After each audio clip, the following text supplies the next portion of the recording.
அப்புறம் மேகதாது அணை கட்டும் விவகாரத்தில் மிக முக்கியமான ஒரு பதிலை மாநிலங்களவையில்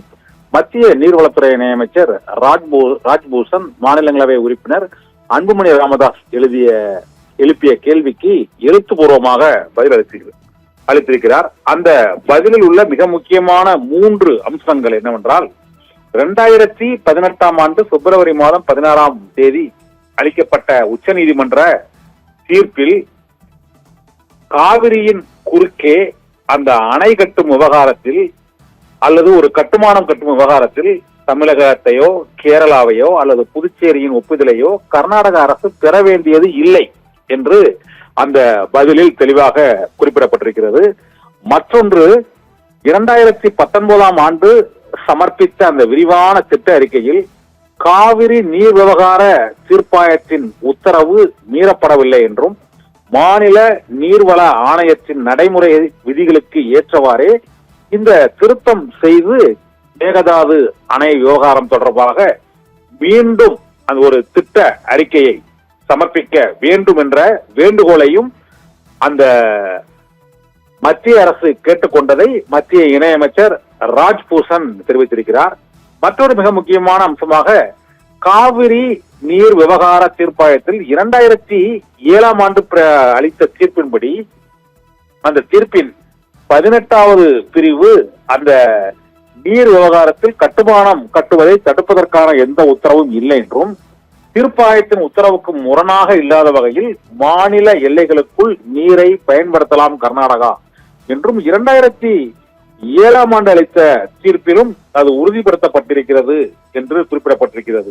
இருந்த போதிலும் இந்த நீரின் பலனை அனுபவிக்க ஒவ்வொரு மாநிலத்திற்கும் அதிகாரமும் உரிமையும் இருக்கிறது என்றும் உச்சநீதிமன்றம் தெரிவித்திருப்பதாக மத்திய நீர்வளத்துறை இணையமைச்சர் ராஜ்பூஷன் தெரிவித்திருக்கிறார். தற்போது மேகதாது அணை கட்டும் விவகாரம் தொடர்பாக 2 மாநிலங்களுக்கு இடையே பிரச்சனை தீவிரமடைந்துள்ள நிலையில் இன்று கர்நாடக மாநிலத்திற்கான தமிழகத்திலிருந்து செல்லும் பேருந்துகள் ஓசூரோடு நிறுத்தப்பட்டுள்ள நிலையிலும் விரைவில் முதலமைச்சர் விஜய் கர்நாடக மாநிலத்திற்கு இதே மேகதாது அணை கட்டும் விவகாரம் தொடர்பாக அந்த மாநில முதலமைச்சர் DK சிவக்குமாரை சந்தித்து பேச இருப்பதாகவும் செய்திகள் வெளியான சூழ்நிலையில் அன்புமணி ராமதாஸ் மாநிலங்களவையில் எழுப்பிய கேள்விக்கு மத்திய நீர்வளத்துறை அமைச்சர் ராஜ்பூஷன் தெரிவித்துள்ள இந்த கருத்தானது இப்போது பெரும் ஒரு திருப்பம், சர்ச்சை மற்றும் அதிர்ச்சியை தமிழக மக்களிடையே ஏற்பட்டிருக்கிறது. மேகதாது அணை கட்டும் விவகாரத்தில் காவிரி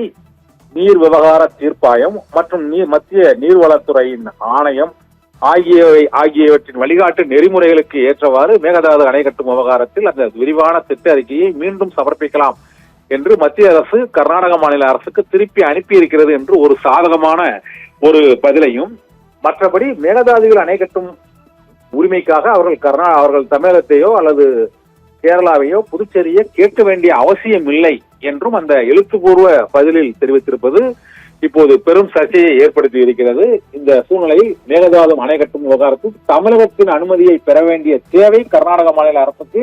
இல்லை என்று மத்திய நீர்வளத்துறை இணையமைச்சர் ராஜ்பூஷனே பதில் அளித்திருப்பதால் கர்நாடக மாநில அரசுக்கு சாதகமாகவும் இந்த எழுத்துப்பூர்வ பதில் இருப்பதாக கூறப்படுகிறது. அதனால் மற்றொரு மிக முக்கியமான அம்சம் தமிழகத்திற்கு சாதகமாக இருப்பது என்னவென்றால், மத்திய நீர்வள ஆணையத்தின் நடைமுறை வழிகாட்டு முறைகளுக்கு ஏற்றவாறும் காவிரி நீர் விவகார தீர்ப்பாய அறிக்கையின் உத்தரவுப்படியும் அந்த அவற்றிற்கு முரணாக இல்லாதவாறு புதிய திட்ட அறிக்கையை சமர்ப்பிக்க வேண்டும் என்றும் கர்நாடக மாநில அரசுக்கு மத்திய அரசு உத்தரவிட்டிருப்பதாகவும் மத்திய நீர்வளத்துறை இணையமைச்சர் ராஜ்பூஷன் தெரிவித்திருக்கிறார். இதனால் இது முக்கியமான அம்சமாக மேகதாது அணை கட்டுவதற்கு தமிழகத்தின் ஒப்புதலை பெற வேண்டியது இல்லை என்ற சரத்து மிகுந்த முக்கியத்துவம் வாய்ந்ததாக இந்த பிரச்சனையில் மத்திய அரசு கர்நாடக மாநில அரசுக்கு சாதகமாக அந்த இணையமைச்சர் பதிலளித்திருப்பதாக சர்ச்சை இழந்திருக்கிறது.